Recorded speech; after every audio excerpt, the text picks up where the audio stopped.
Hello everyone, welcome to AK chemistry classes. बच्चों, आपका एके chemistry classes में स्वागत है। आज हम लोग क्लास को आगे कंटिन्यू करेंगे। इसके पहले हम लोग जो है मैटर को डिवाइड कर लिए थे। हमने आपको बताया था कि जो द्रव्य होता है वह दो तरह का उसका विभाजन किया गया था। एक क्या था, फिजिकल क्लासिफिकेशन था, भौतिक वर्गीकरण था। दूसरा क्या था, रासायनिक वर्गीकरण। आज हम लोग जो है भौतिक वर्गीकरण की बात करेंगे। किसकी बात करें? भौतिक वर्गीकरण। भौतिक वर्गीकरण की बात करें। भौतिक वर्गीकरण की बात करेंगे, है ना। इसे कहते हैं फिजिकल क्लासिफिकेशन। देखिए, जैसे फिजिकल क्लासिफिकेशन, भौतिक वर्गीकरण, जो ऊपर से देखने पर ही पता चले, है ना, ऊपर से देखने पर पता चल जाता है, उसे कहा जाता है क्या? भौतिक वर्गीकरण। भौतिक वर्गीकरण में पदार्थ को तीन भागों में बांटा गया था। एक आपका था क्या? एक आपका है ठोस, दूसरा आपका क्या है? द्रव है, और तीसरा आपका क्या है? गैस है। ठीक है। अब आप देखिएगा, ये आपका क्या है? भौतिक वर्गीकरण है। भौतिक वर्गीकरण में पदार्थ की तीन अवस्थाएं बताई गई। एक होगा आपका क्या होगा? ठोस होगा। दूसरा आपका क्या होगा? द्रव होगा। तीसरा आपका क्या होगा? गैस होगा। अब ठोस क्या होता है? ठोस की बात करें, ठोस सॉलिड जो होता है, ये है सॉलिड, यह है आपका लिक्विड, और ये आपका है क्या? गैस। ठीक है। अगर आप ठोस की बात करेंगे तो ठोस कैसा है? कठोर है। कैसा है? कठोर है। और क्या है? इसका आकार, और दूसरा क्या है? आयतन। ये क्या है? आकार और आयतन क्या होते हैं? निश्चित होते हैं। ठोस, आप बताएंगे कि ठोस द्रव्य का एक भाग है ना। यह भी क्या है? द्रव्य का एक भाग है, और इसका आकार और आयतन क्या होगा? निश्चित, और ये कैसा होगा? कठोर होगा। ठीक है। अगर दूसरी बात कहें द्रव की, तो अब आप देखेंगे द्रव भी क्या है? द्रव्य का ही भाग है ना। द्रव भी द्रव्य का भाग है, और इसका क्या होता है? आकार अनिश्चित है ना। आकार अनिश्चित है, और आयतन क्या है? निश्चित है। आयतन है निश्चित। अब हो क्या रहा है? अब आकार की बात करें। आकार कह रहा है कि अनिश्चित है, आयतन क्या है? निश्चित है।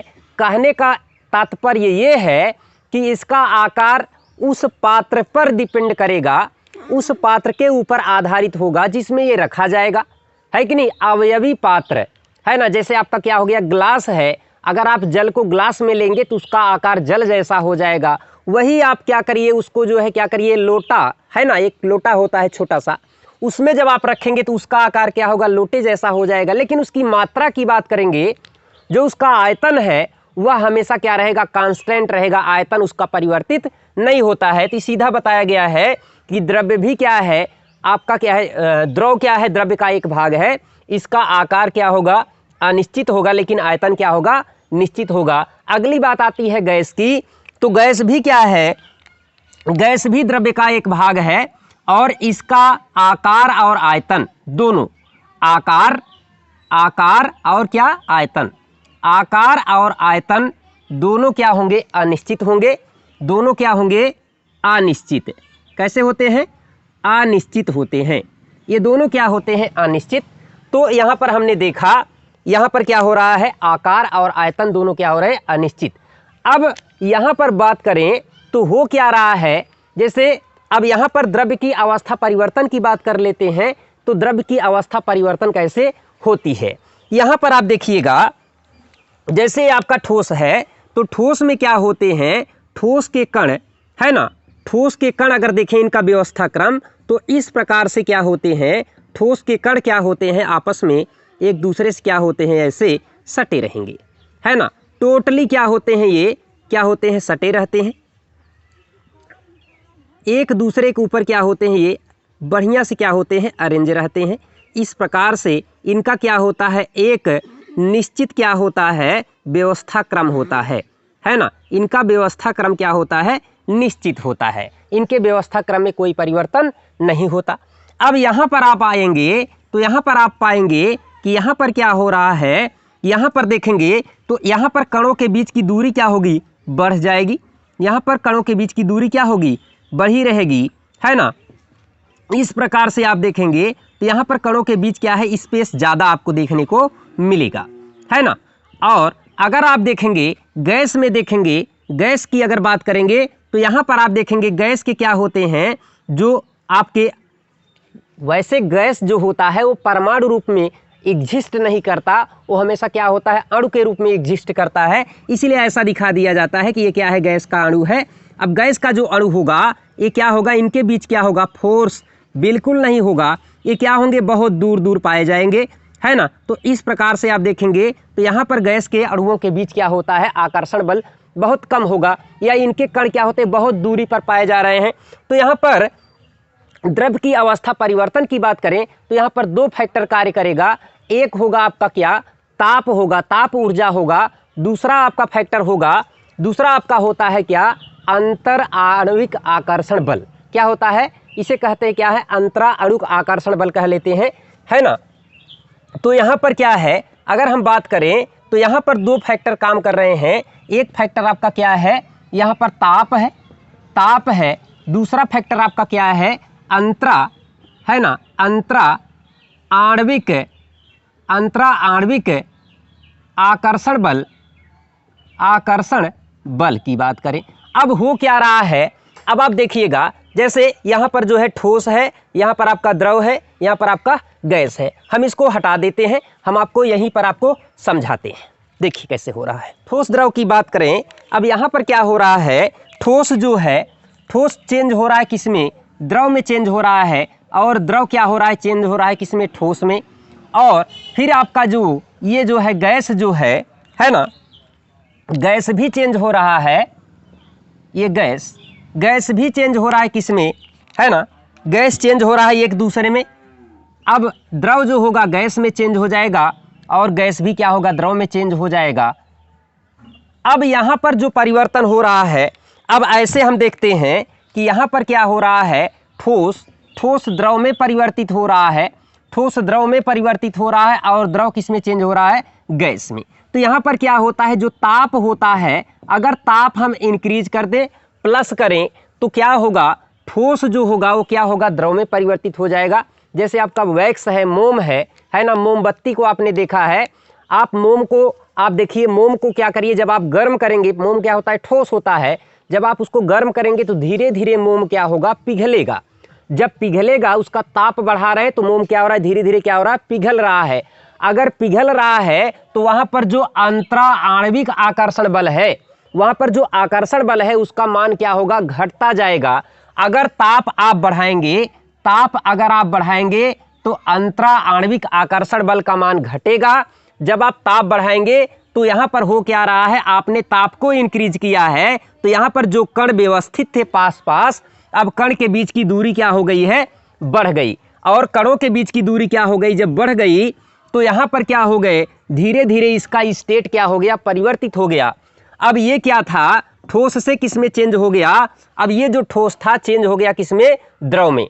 अब आप और जो है क्या करेंगे, ताप बढ़ाएंगे। यहाँ पर ताप और ज़्यादा इंक्रीज कर रहे हैं, ताप को और ज़्यादा बढ़ा रहे हो। जब ताप को और बढ़ाओगे आप तो यहाँ पर ये द्रव होगा किस में चेंज हो जाएगा, गैस में चेंज हो जाएगा। ताप को इंक्रीज करने पर जब आप ताप बढ़ाएंगे तो यहाँ पर कणों के बीच की दूरी क्या होगी, और ज़्यादा बढ़ेगी। जब कणों के बीच की दूरी और ज़्यादा बढ़ेगी तो यहाँ पर जो आकर्षण बल होगा और ज़्यादा कम हो जाएगा और कण क्या होंगे, काफ़ी दूर दूर चले जाएंगे। इसीलिए बताया जाता है कि गैस में क्या होता है, अगर ताप की बात करेंगे तो बहुत ज़्यादा होगा और यहाँ पर क्या होगा, गतिज ऊर्जा ज़्यादा होगी और अंतरा आणविक आकर्षण बल का मान क्या होगा, एकदम निम्न होगा। तो यहाँ पर बताया जाता है कि गैस के अणु जो होते हैं, आप जिस कंटेनर में रखेंगे उसमें क्या होंगे, उसके पूरे के पूरे उसको क्या करेंगे, ये भर लेते हैं, है ना। पूरा ये क्या करेगा, कंटेनर को भर लेगा। यही गैस को आप कमरे में छोड़ देंगे तो पूरे कमरे के क्या करेगा, आकार को ये क्या करेगा, भर लेगा। ठीक है, तो इस प्रकार से आपने देखा।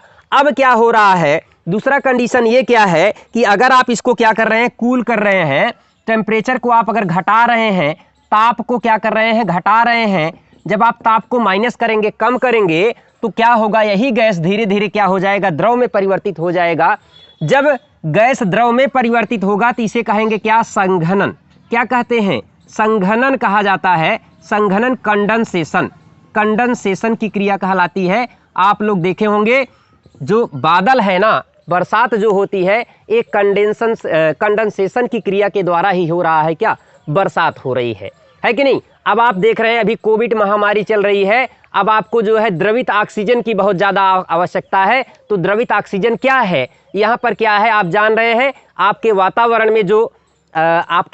में जो वायु है, वायु में क्या हो रहा है, अगर आप देखेंगे तो नाइट्रोजन कितना है, N2 जो है 78% है, ऑक्सीजन कितना है, 21% है, और इसके अलावा अगर आप CO2 की बात करोगे तो 0.03% क्या है आपका, कार्बन डाइऑक्साइड है।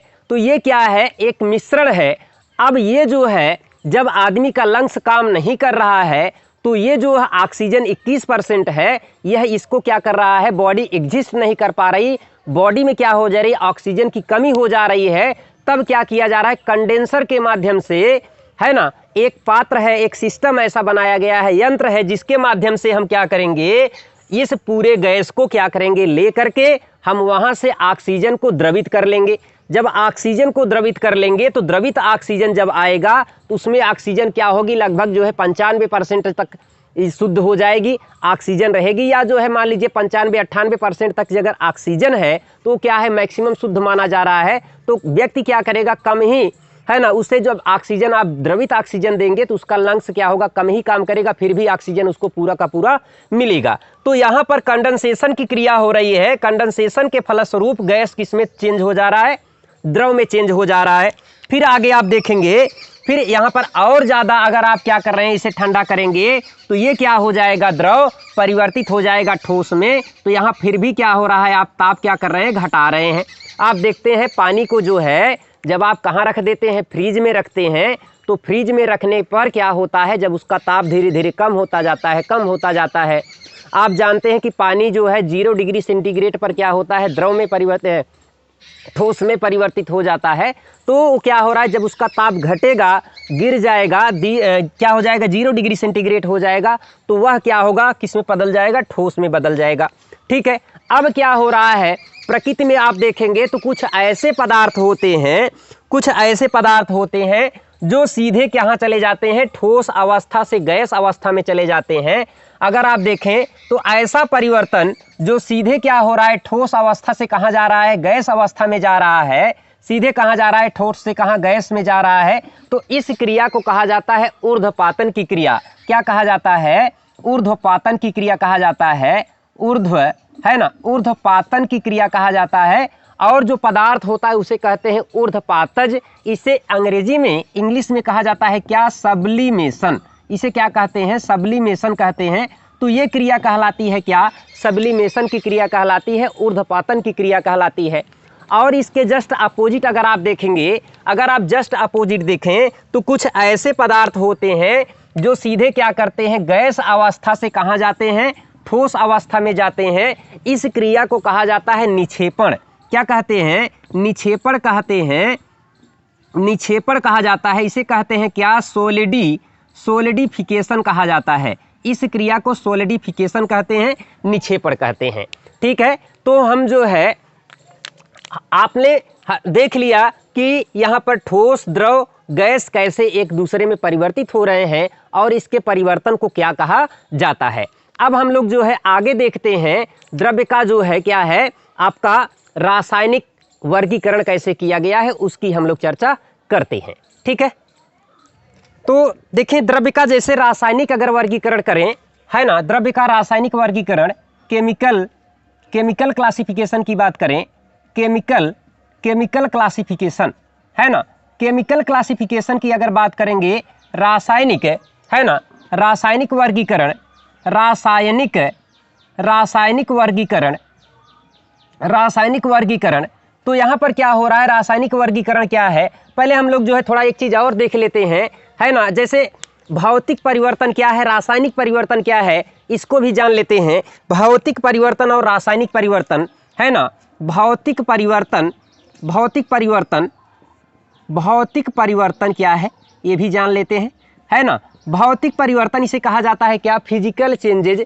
भौतिक परिवर्तन का मतलब है जो ऊपर से परिवर्तन होता है कि नहीं, ऊपर से परिवर्तन है उसे कहा जाता है भौतिक परिवर्तन। जैसे आप पुरुष हैं, अगर आपको क्या किया जाए, साड़ी वगैरह बढ़िया से पहना दिया जाए तो कुछ ना कुछ चेंजेज आ जाएंगे, है ना। आप जो है क्या होंगे, महिला जैसे दिखने लगेंगे, तब इस परिवर्तन को कहा जाएगा क्या, भौतिक परिवर्तन कहा जाएगा। लेकिन आप अंदर से क्या है, पुरुष ही हैं, आपके जो है अंदर में कोई परिवर्तन नहीं आया है, लेकिन ऊपर के आवरण में जो है परिवर्तन आ गया है।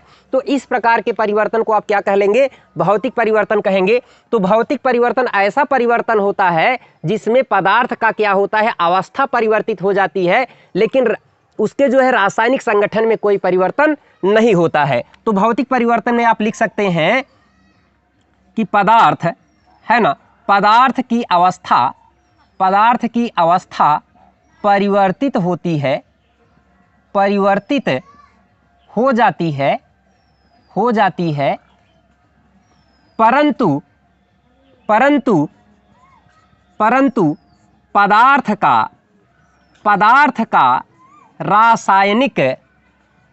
का रासायनिक संगठन अपरिवर्तित रहता है, अपरिवर्तित। अगर पदार्थ का रासायनिक संगठन अपरिवर्तित है तो ऐसा परिवर्तन कहलाएगा क्या, भौतिक परिवर्तन। क्या कहलाएगा, भौतिक परिवर्तन कहलाएगा। अब भौतिक परिवर्तन में जैसे गलन, है ना, गलना, पहली बात तो क्या है, किसी पदार्थ का गलना कैसा है ना, गलना जो है कैसा परिवर्तन हो गया, आपका हो गया क्या, भौतिक परिवर्तन। और आपका क्या है, ऊर्ध्वपातन कहलाए, ऊर्ध्वपातन ये भी कैसा परिवर्तन है, आपका जो है कैसा परिवर्तन है, भौतिक परिवर्तन है। किसी पदार्थ है, अब आप देखिएगा जैसे गलना की बात करें, है ना, कोई पदार्थ आपका ठोस है, आपने क्या किया, उसको धीरे धीरे आपने क्या किया, गर्म किया। जैसे वैक्स है, मोम है, मोम को जब आप क्या करेंगे, गर्म करेंगे, तो गर्म करने के पश्चात वह क्या होगा, धीरे धीरे क्या होगा, स्टेट उसकी बदलती जाएगी, अवस्था परिवर्तित हो जाएगी। जब अवस्था परिवर्तित हो जाएगी लेकिन उसका जो केमिकल कंपोजिशन है वो चेंज नहीं होगा, तो इस प्रकार के परिवर्तन को कहा जाता है क्या, भौतिक परिवर्तन।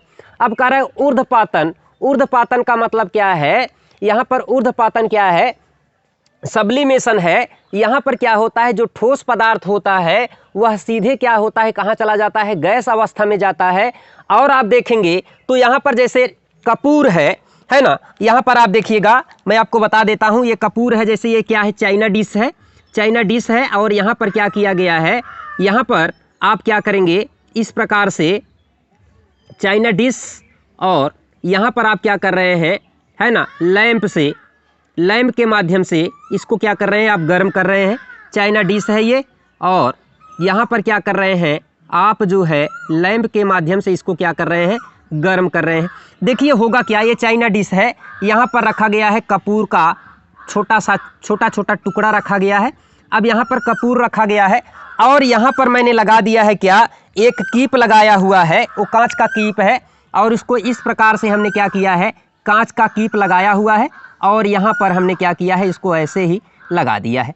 अब यहाँ पर जो है ऐसा है ये कीप, और हमने क्या किया, यहाँ पर क्या किया, यहाँ पर मैंने काटन का कपड़ा, यहाँ पर काटन लगा दिया है, यहाँ पर मुख पर मैंने क्या लगाया है, काटन लगा दिया है। ये क्या है, आपका काटन है, ये आपका क्या है, कॉटन, है ना, काटन सूती वस्त्र है, रुई है जिसे कहते हैं रुई। जब आप क्या करेंगे, कपूर को गर्म करेंगे तो कपूर धीरे धीरे क्या होगा, वाष्प बनेगा, और जब ऊपर बढ़ेगा धीरे धीरे यहाँ पर क्या हो जाएगा, अब इसका बन रहा है क्या, वाष्प। क्या बन रहा है, वाष्प बनेगा, और ये वाष्प धीरे धीरे आगे बढ़ेगा और यहाँ पर आ जाएगा। जब यहाँ पर आएगा तो धीरे धीरे क्या होगा, ठंडा होगा, और ठंडा होकर के पुनः क्या होगा, ये ठोस में परिवर्तित हो जाएगा। जब ये पुनः ठोस में परिवर्तित हो जा रहा है तो इस प्रकार के परिवर्तन को कैसा परिवर्तन कहा गया? इस प्रकार के परिवर्तन को भौतिक परिवर्तन कहा गया। ऐसा भी आप बता सकते हैं कि कोई पदार्थ होता है जब एक अवस्था से दूसरे अवस्था में परिवर्तित हो जाए और दूसरे से पुनः पहली अवस्था में आ जाए, तो इस प्रकार के परिवर्तन को भौतिक परिवर्तन। यहाँ पर आप देखिएगा, यहाँ पर ठोस कपूर है। ठोस क्या है? कपूर है ना। कपूर का क्या है? टुकड़ा है। जब आप इसको गर्म किया ये क्या आ गया? गैस अवस्था में आ गया, गैस अवस्था में आया। लेकिन जब इस ठंडा हुआ, जब ये ठंडा हुआ तो पुनः धीरे धीरे क्या हो गया? ठोस में परिवर्तित हो गया। तो आपने देखा ठोस से पुनः क्या हो गया? ठोस में बदल गया। तो इस प्रकार के परिवर्तन को कहा जाता है भौतिक परिवर्तन, है ना। दूसरा अगर परिवर्तन देख ले तो दूसरा परिवर्तन है आपका रासायनिक परिवर्तन। देखिए रासायनिक परिवर्तन क्या है, हम लोग उसको भी देख लेते हैं। देखिए अगर रासायनिक परिवर्तन की बात करें, है ना, रासायनिक परिवर्तन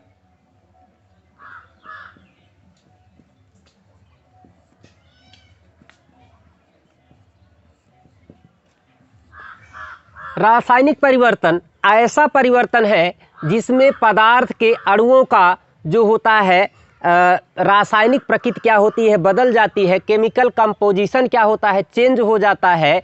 तो इस प्रकार के परिवर्तन को कहा जाता है क्या? रासायनिक परिवर्तन। ऐसा परिवर्तन है ना,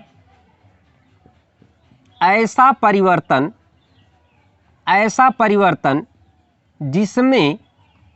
जिसमें पदार्थ का रासायनिक संगठन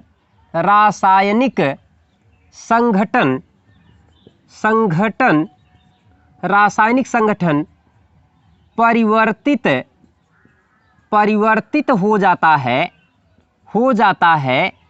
है ना, परिवर्तित हो जाता है। क्या कहलाता है? रासायनिक परिवर्तन कहलाता है। जैसे किसी पदार्थ को आपको क्या करना है? जैसे लकड़ी का जलना। जैसे अगर आप देखें, जैसे अगर कहें तो जैसे आपका क्या है? लकड़ी का जलना। लकड़ी है ना, लकड़ी का जलना एक ऐसा परिवर्तन है। तो आपका है कैसा? रासायनिक परिवर्तन। दूध का क्या होना? खट्टा होना। दूध का क्या होना? दूध का खट्टा होना। दूध का खट्टा होना भी क्या है? आपका रासायनिक परिवर्तन है ना। चांदी का काला होना। चांदी का क्या हो जाना? चांदी है भाई, चांदी आपकी है। चांदी का काला होना भी क्या है? रासायनिक परिवर्तन है ना। लोहे में जंग का लगना। लोहे में क्या होना? लोहे में क्या लगना? जंग का लगना। लोहे में जंग का लगना भी क्या है? आपका रासायनिक परिवर्तन है। और आप देखिएगा जो आपका एल्कोहल है ना, एल्कोहल का सिरके में परिवर्तन। एल्कोहल का सिरके है ना, सिरका में परिवर्तन। एल्कोहल का सिरका में परिवर्तन भी क्या है? आपका रासायनिक परिवर्तन है। यहाँ पर देखेंगे तो पदार्थ का रासायनिक संगठन परिवर्तित हो जाएगा। अगर एक बार पदार्थ का केमिकल कंपोजिशन चेंज हो गया, पदार्थ में रासायनिक परिवर्तन हो गया, तो कभी भी वह पदार्थ पुनः नहीं मिलेगा। अब हमने क्या किया? लकड़ी को जला दिया। जब आपने लकड़ी को जला दिया तो अब हम क्या करें? अब हम आपसे कहें कि नहीं बच्चा हमारा लकड़ी ले आकर के दो, तो आप ले आ पाएंगे? दे पाएंगे? कभी नहीं दे पाएंगे। तो इस प्रकार का परिवर्तन क्या होता है? आपका रासायनिक परिवर्तन है ना। अब कह रहे हैं दूध का खट्टा होना। दूध का खट्टा होने का मतलब है दूध का दही में परिवर्तन। अगर आपका दूध दही में परिवर्तित हो गया है, अब बच्चा छोटा है ना, आपने क्या किया? दूध को गर्म किया। गर्म करने के पश्चात आपने क्या किया? अब थोड़ा सा छाछ डाला और रख दिया। सुबह क्या हो गया? दही हो गया। अब बच्चा छोटा है, उसने क्या किया? माँ से अपने एक झगड़ा कर लिया। वो क्या हो गया? उसे कहते हैं क्या होना? एक शब्द आता है नंगा जाना। ऐसा कहने का मतलब है कि वो क्या हो गया है? अपने माँ से क्या कर रहा है? जिद कर रहा है, अब हमको दूध दो, दूध दो। तो बताइए क्या दूध माँ दे पाएगी? दूध माँ दही को कभी भी दूध में परिवर्तित नहीं कर सकती है। तो इस प्रकार का परिवर्तन क्या होता है? आपका रासायनिक परिवर्तन है। चांदी का काला होने का मतलब है जैसे चांदी आप पहनते हैं, जब आप क्या करेंगे? चांदी को पहन करके आप काम करते रहेंगे, धीरे धीरे आप देखेंगे कि आपकी चांदी काली हो गई है। चांदी का काला होना भी क्या है, एक आपका रासायनिक परिवर्तन है। लोहे में जंग का लगना, आप देखते हैं ना, लोहा है, खुला ऐसे छोड़ देंगे तो लोहा धीरे धीरे क्या होगा, उसमें जंग लग जाएगा, और वह जंग क्या है, लोहे में जो जंग लगता है, इस प्रकार के परिवर्तन को कहा जाता है क्या, आपका रासायनिक परिवर्तन। एल्कोहल है, आप लोग किण्वन की क्रिया सुना होगा, किण्वन की क्रिया में क्या होता है, जो आपका शर्करा होता है, शर्करा पहले किस में चेंज होता है, एथिल एल्कोहल में, और ये एल्कोहल फिर चेंज हो जाता है सिरके में, एसिटिक एसिड में चेंज हो जाता है। तो इस प्रकार के परिवर्तन को कहा जाता है कैसा परिवर्तन, रासायनिक परिवर्तन कहा जाता है। तो हम लोगों ने सीख लिया कि क्या है रासायनिक परिवर्तन, क्या है भौतिक परिवर्तन। अब हम लोग आगे चलते हैं, आप देखते हैं क्या, पदार्थ का रासायनिक वर्गीकरण। देखिए आगे रासायनिक परिवर्तन हमने पढ़ लिया, अब हम देखते हैं पदार्थ का रासायनिक वर्गीकरण। अगर पदार्थ का रासायनिक वर्गीकरण किया गया था, मैंने कल ही चार्ट बता दिया था कि यहाँ पर क्या होते हैं, रासायनिक वर्गीकरण में पदार्थ क्या होंगे, दो तरह का होगा। एक आपका क्या होगा, शुद्ध पदार्थ होगा, एक क्या होगा आपका शुद्ध पदार्थ होगा, है कि नहीं, शुद्ध पदार्थ होगा। और दूसरा आपका क्या होगा, मिश्रण होगा। मिश्रण जो होता है अशुद्ध पदार्थ कहलाता है। तो ये आपका क्या हो गया, मिश्रण। इसे कहते हैं क्या, प्योर सबस्टेंस कहा जाता है। प्योर सबस्टेंस शुद्ध पदार्थ है, प्योर सबस्टेंस शुद्ध पदार्थ है। दूसरा क्या है आपका, मिक्सचर है, मिश्रण है। अब आप देखिएगा, जैसे शुद्ध पदार्थ की बात करें, शुद्ध पदार्थ क्या है, तो यहाँ पर क्या होता है, अब आप हेडिंग डालेंगे शुद्ध पदार्थ, क्या डालेंगे, शुद्ध पदार्थ। तो शुद्ध पदार्थ क्या है, आप लिखेंगे कि यह द्रव्य का एक भाग है, यह द्रव्य का एक भाग है, यह द्रव्य का एक भाग है, ठीक है, द्रव्य का ये क्या है, भाग है। और इसका क्या होता है, इसके ऐसे लिख देते हैं, इसके विशिष्ट गुण होते हैं। क्या होते हैं, विशिष्ट, है ना, विशिष्ट गुण होते हैं, विशेष गुण होते हैं। और क्या होते हैं, विशिष्ट गुण होते हैं। और इनका जो रासायनिक संगठन है ना, वो भी क्या होता है, निश्चित होता है। रासायनिक संगठन जो होता है, संगठन, है ना, रासायनिक संगठन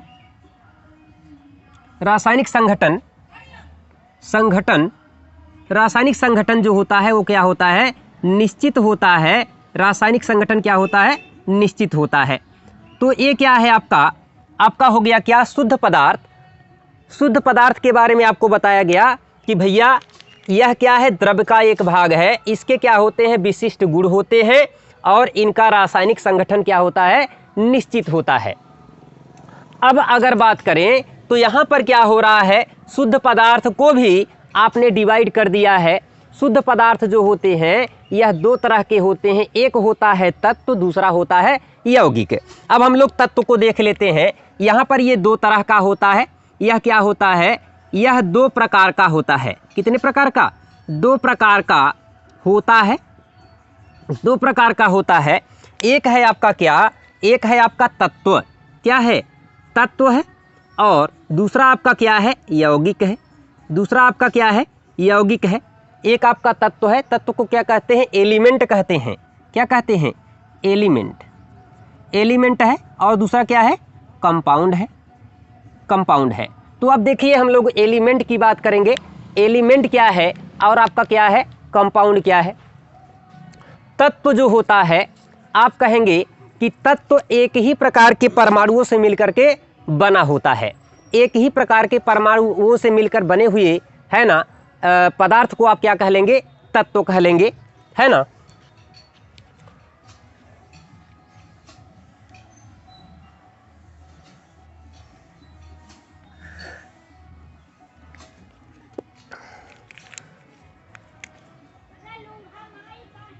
तत्व, अगर हम तत्व की बात करें तो तत्व क्या होते हैं, एक ही प्रकार के, एक ही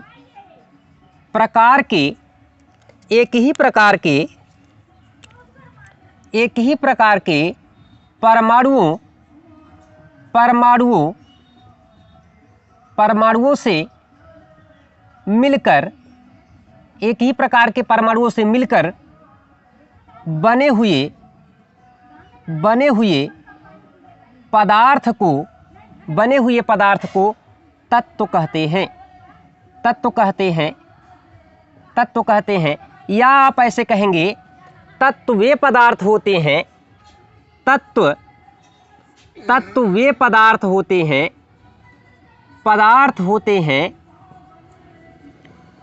हैं जिन्हें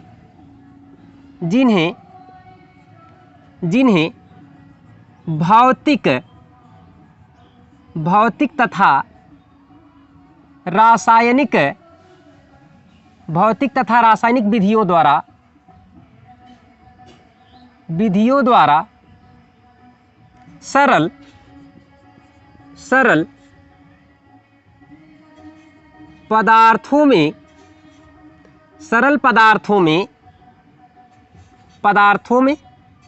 पदार्थों कोष्टक में लिख लेंगे टुकड़ों में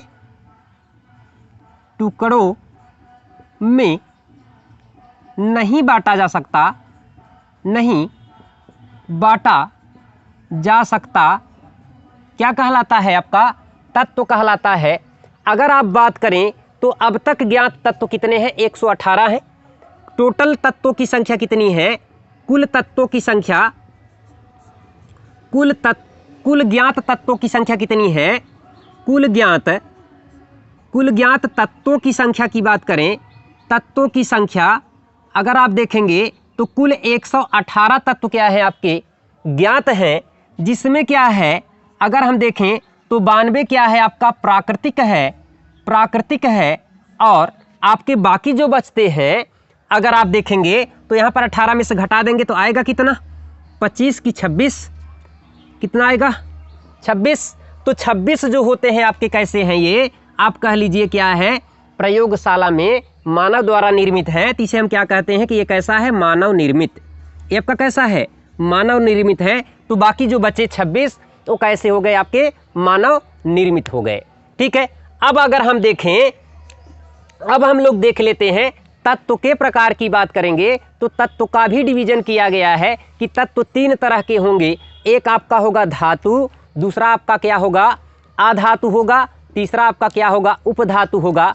तो और जब 2 धातुओं को मिला देते हैं तो क्या बन जाता है? आपका एलओएस बन जाता है, मिश्र धातु बन जाता है। तो अब हम लोग जो है क्या करते हैं, तत्व का वर्गीकरण कर लेते हैं। तो तत्व के मुख्यतः कितने भाग होते हैं? तत्व 3 प्रकार के होते हैं, हम कह सकते हैं। एक होता है धातु, दूसरा होता है आपका अधातु और अगला क्या होता है आपका? उपधातु। तो अब हम लोग जो देखते हैं क्या?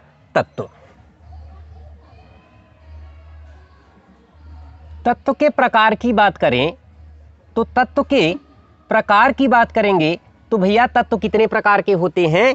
3 प्रकार के होते हैं। एक आपका क्या होता है? एक आपका होता है धातु। क्या होता है? धातु। दूसरा क्या होता है? अधातु होता है। और तीसरा आपका क्या होता है? उपधातु होता है। और जब 2 धातुओं को मिला देंगे तो बन जाएगा क्या? मिश्र धातु। वैसे मिश्रण है, मिश्रण की बात करेंगे, है ना। जब हम लोग मिश्रण पढ़ने लगते हैं तो वहाँ पर क्या है? मिश्र धातु होता है। तो यहाँ पर क्या हो रहा है? मिश्र धातु, इसे क्या कहा जाता है? एलओएस कहा जाता है। ये एलओएस है, ये आपका क्या है? मेटल है ना। ये आपका नॉन मेटल है, ये क्या है? सेमी मेटल है। तो देखिएगा अब हम लोग जो है धातु की बात करते हैं। धातु है ना। अगर धातु कहे तो धनायन। धातु क्या है? हम एक चीज़ रखेंगे कि यहाँ पर क्या है? धनायन, है ना। धनायन। तो आप बताएंगे धातु वे तत्व होते हैं, क्या होते हैं? धातु वे तत्व होते हैं, जो आसानी से है ना अपनी सामान्य रासायनिक अभिक्रियाओं अभिक्रियाओं में एक या एक से अधिक इलेक्ट्रॉनों को त्याग कर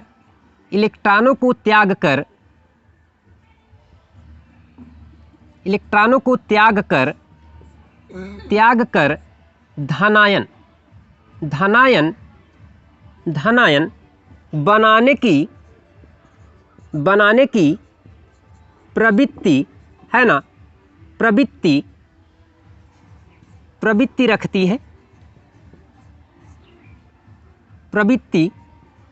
रखते हैं, है ना। क्या कहलाते हैं? धातु कहलाते हैं। तो सीधा हम बताएंगे धातु का मतलब क्या है? धनायन। तो धातु वे तत्व होते हैं जो अपनी सामान्य रासायनिक अभिक्रियाओं में एक या एक से अधिक इलेक्ट्रॉन को त्याग करके धनायन बनाने की प्रवृत्ति रखते हैं। ठीक है। अब यहाँ पर आप देखिएगा, जैसे एक आपका धातु क्या है? आपका सोडियम है। ये आपका क्या है? सोडियम। इसका परमाणु क्रमांक कितना है? 11 है। तो ये धातु क्या करेगा? अगर आप इसका इलेक्ट्रॉनिक विन्यास करोगे तो 2, 8 और 1 ऐसा देखिएगा। बोरबरी के अनुसार इसके संयोजी कोष में 1 इलेक्ट्रॉन है। तो यहाँ पर क्या होता है? आप देखेंगे कि धातु में क्या होता है? धातु में क्या होते हैं? इसमें क्या होते हैं? इसके संयोजी कोष में 1, 2, 3 इलेक्ट्रॉन होंगे। 1, 2, 3 इलेक्ट्रॉन होंगे। ये क्या कहलाएंगे? धातु कहलाएंगे, है कि नहीं? तो ये क्या है? आपके धातु है। अब यहाँ पर क्या हो रहा है? यहाँ पर ये हो जाएगा Na, यहाँ पर हो जाएगा Na प्लस और ये 1 इलेक्ट्रॉन निकालेगा। अब यहाँ पर आप देखेंगे 2 और 8, इसके संयोजी कोष में कितना इलेक्ट्रॉन रह गया है? 8 इलेक्ट्रॉन रह गया। और इसने आसानी से 1 इलेक्ट्रॉन निकाल दिया और इसकी संरचना कैसी हो गई? नोबल गैस जैसी हो गई। तो हमने आपको बताया था ये धातु क्या करता है?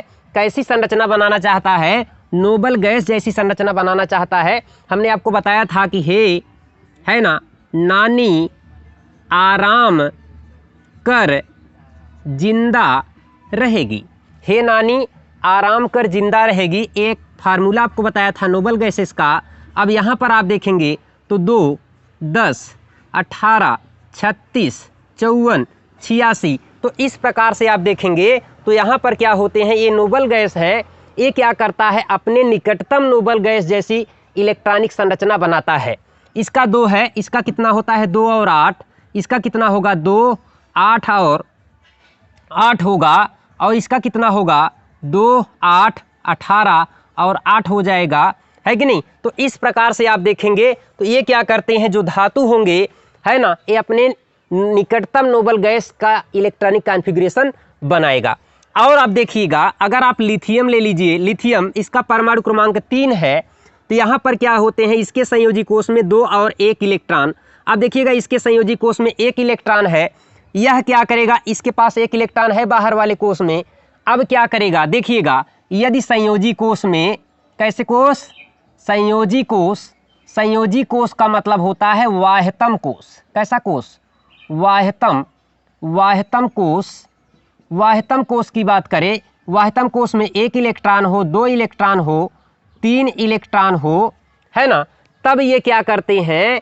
आसानी से 1 इलेक्ट्रॉन को त्याग कर देंगे और ये धातु होंगे, है कि नहीं? लेकिन आप सिर्फ डी ब्लॉक के तत्वों को छोड़ दीजिए, है ना, डी ब्लॉक में ऐसा कुछ नहीं देखने को मिलेगा। लेकिन अगर आप यस ब्लॉक के तत्वों की बात करेंगे तो टोटली अगर आप देखेंगे तो यहाँ पर आप जो है पाएंगे कि ये क्या कर रहे हैं, है ना, इनके संयोजी कोष में 1 इलेक्ट्रॉन, 2 इलेक्ट्रॉन, 3 इलेक्ट्रॉन, है ना, एक इनके संयोजी कोष में 1 इलेक्ट्रॉन, 2 इलेक्ट्रॉन, है कि नहीं? और यस और पी ब्लॉक की बात करें, पी ब्लॉक में भी कुछ क्या है आपके, है ना, धातुएं हैं। तो यहाँ पर क्या हो रहा है? यदि इनके संयोजी कोष में 1 इलेक्ट्रॉन, 2 इलेक्ट्रॉन, 3 इलेक्ट्रॉन रहेगा तो ये क्या करते हैं? धातुएं होंगी और आसानी से 1, 2, 3 इलेक्ट्रॉन को त्याग करके धनायन बनाएंगी। ठीक है। और इसके लक्षण अगर हम देखें, हमने आपको वो लिथियम बता रहे थे, तो अगर आप लिथियम की बात करेंगे, यहाँ पर लिथियम देखिएगा, तो यहाँ पर लिथियम क्या होता है? यहाँ पर Li+ हो जाएगा प्लस 1 इलेक्ट्रॉन बाहर गया। अब यहाँ पर इसके संयोजी कोष में बचा कितना, 1 इलेक्ट्रॉन। तो अब इसका निकटतम नोबल गैस कैसा है, हीलियम। हीलियम के संयोजी कोष में कितना इलेक्ट्रॉन था, 2। तो इसके भी संयोजी कोष में कितना इलेक्ट्रॉन हो गया, 2। अब यहाँ पर सोडियम था, सोडियम का जैसे आप देखिए 8 2 10, इसका निकटतम ये था, तो इसका नोबल गैस इसका इलेक्ट्रॉनिक कॉन्फ़िगरेशन, इसका इलेक्ट्रॉनिक कॉन्फ़िगरेशन, दोनों का इलेक्ट्रॉनिक कॉन्फ़िगरेशन क्या हो गया, सेम हो गया। अब हम देख लेते हैं धातु के कुछ और लक्षण देख लेते हैं। लक्षण की बात करें तो पहला लक्षण यह है कि धातुओं में क्या होती है, धातुओं में विशेष प्रकार की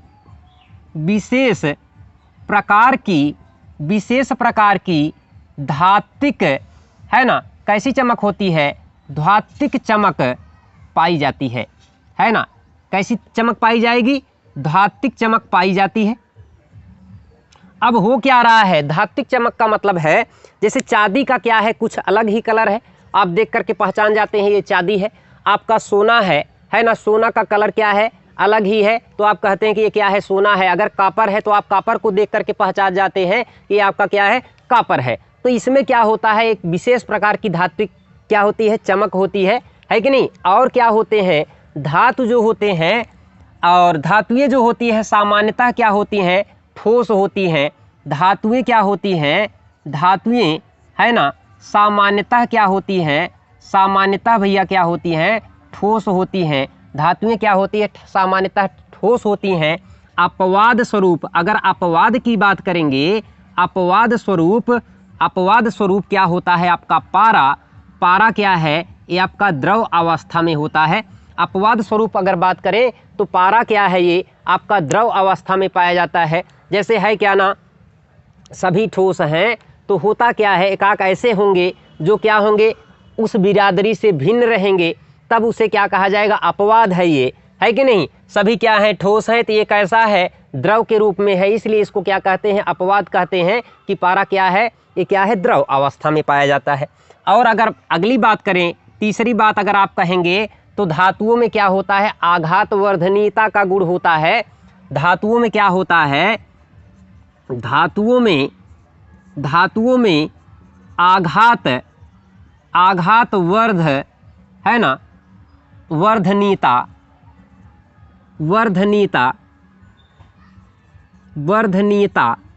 है ना, वर्धनीयता का गुण पाया जाता है।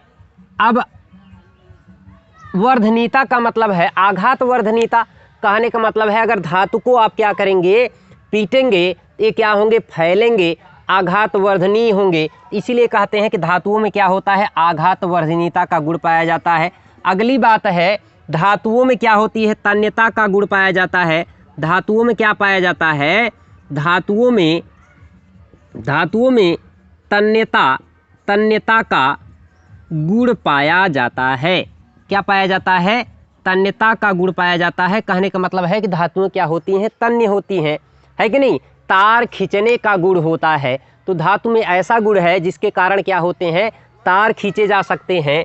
और क्या होती हैं, अगला गुण अगर आप देखेंगे तो धातु क्या होते हैं, धातुएं है ना, विद्युत तथा ऊष्मा, दो चीज होती है।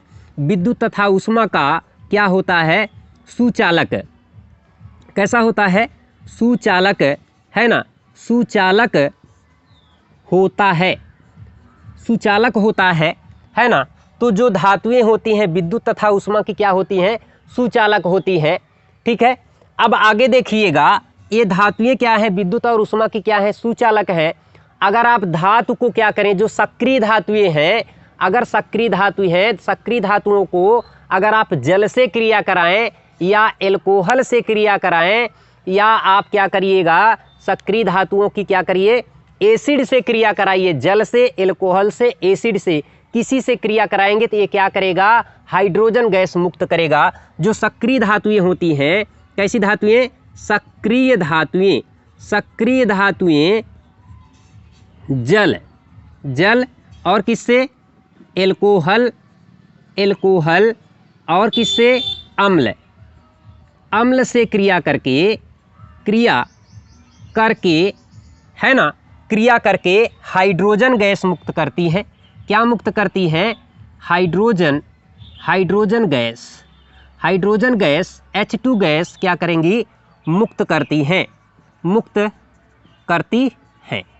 ठीक है, तो यहाँ पर क्या हो रहा है, इनको जब आप क्या करेंगे, जल में डाल देंगे, एल्कोहल में डाल देंगे, अम्ल में डाल देंगे, तो कौन सी गैस निकालेगा? हाइड्रोजन गैस निकालेगा और धातु हाइड्राइड बनाएगा, धातु हाइड्रोक्साइड बनाएगा।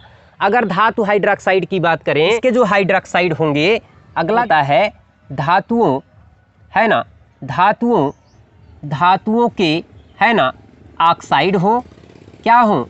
ऑक्साइड या हाइड्रोक्साइड कैसे होंगे? हाइड्रोक्साइड कैसे होंगे? क्षारीय प्रकृति के। कैसे होंगे? क्षारीय प्रकृति के होते हैं।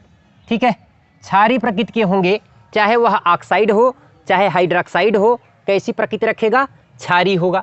और अगर हम धातु के क्या बनाए? हाइड्राइड, धातु के हाइड्राइड की बात करेंगे, धातुओं के हाइड्राइड जो होते हैं, हाइड्राइड है ना, अवाष्पशील होते हैं। कैसे होते हैं? अवाष्पशील, कहने का मतलब जिसमें वाष्पशीलता नहीं होती है। तो धातुओं के जो होते हैं, है ना, और ऑक्साइड हो गए, है ना, हाइड्रोक्साइड हो गए, और हमने आपको बताया कि धातुओं के जो है क्या होते हैं, अगर हाइड्राइड आप बनाएंगे, ये कैसे होंगे?